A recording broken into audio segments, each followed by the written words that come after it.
జనవరి నెల 24వ తారీఖు 2024 సంవత్సరం. ఈ దినము దేవుని స్వరము. నిర్గమాకాండం 15వ అధ్యాయం 11వ వచనం. యెహోవా, వేల్పులలో నీ వంటి వాడెవడు? పరిశుద్ధతను బట్టి నీవు మహనీయుడువు, స్తుతి కీర్తనలను బట్టి పూజ్యుడవు, అద్భుతములు చేయువాడవు, నీ వంటి వాడెవడు? Exodus chapter 15 verse 11. Who is like unto thee, O Lord, among the gods?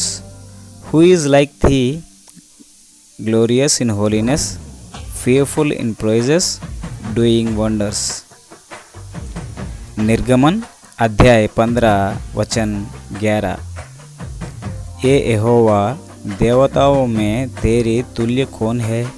तू तो पवित्रता के कारण महाप्रतापी और अपने स्थितिकरण वाले के भय के योग्य और ఆశ్చర్య కార్యం కర్త హే.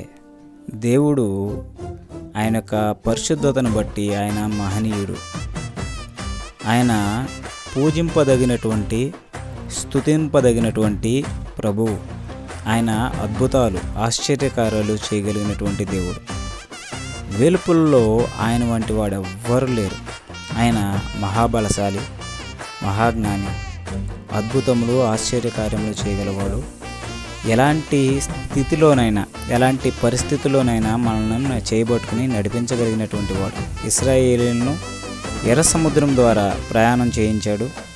ఆయన ఎర్ర సముద్రంలో వారిని, సముద్రాన్ని 2 పాయలు చేసి సముద్రం లోపల నడిపించాడు.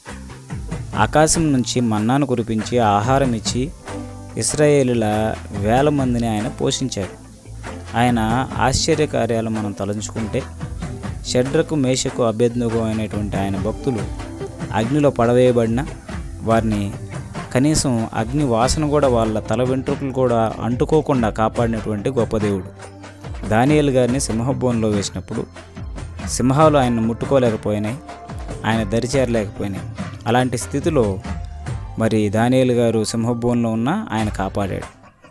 అదే వ్యక్తులు నిజంగా అంత అగ్ని ఉందా, మరి షడ్రకు, మేషకు, అబేద్నెగోను అగ్నిలో పడవేస్తే వాళ్ళకి ఏం కాలేదు అంటే, వారిని అగ్నిలో విసిరివేసిన వాళ్ళు ఆ అగ్ని యొక్క తాకిడికి గురై వాళ్ళు మాడి మసైపోయారు.